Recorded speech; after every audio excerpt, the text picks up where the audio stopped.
আমি কি এত বড় অপরাধ করেছি? আমারে মাফ কইরা দেন, আমি আর কখনো ভুল করব না। বল ফুচকা, তুই মানুষকে অসুস্থ করিস কিভাবে? সত্যি করে বল, তোর এই কুকর্মে আর কে কে জড়িত?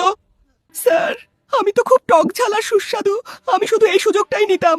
মানুষের পেটে গিয়ে আস্তে আস্তে হজম শক্তি গভীর করতাম, তারপর অ্যাসিডিটি, পেট ব্যথা আর কত রোগ আমি নিজেই জানি না। অনেক হয়েছে, ফুচকাকে নিয়ে রেডি হও, আমরা এখন কোর্টে যাচ্ছি।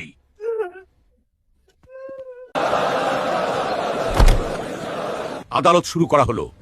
অভিযুক্ত ফুচকাকে কাঠগড়ায় হাজির করা হোক। মাই লর্ড, এই নিরীহ দেখতে মচমচে ফুচকা তার স্বাদের ফাঁদে ফেলে প্রতিদিন মানুষকে ঠেলে দিচ্ছে ভয়ঙ্কর সব পেটের রোগের দিকে।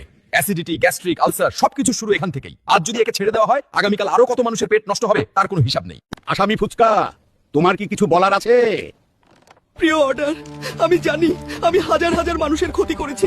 আমার জন্য কত যে পেট ব্যথা, অ্যাসিডিটি আর কষ্ট হয়েছে তার হিসাব আমারও জানা নেই। আপনারা যে বিচার করবেন আমি মাথা পেতে নেব। Order, order. সব সাক্ষ্য প্রমাণ এবং আসামির স্বীকারোক্তি বিবেচনা করে এই আদালত সিদ্ধান্তে এসেছে ফুচকা গুরুতর অপরাধী। জনস্বাস্থ্যের ক্ষতি করার দায়ে এই আদালত ফুচকাকে দণ্ডবিধির ৩০২ ধারায় দোষী সাব্যস্ত করছে। মাগো, আর কখনো ফুচকা বিক্রি করব না, আমার এইবার বাঁচান।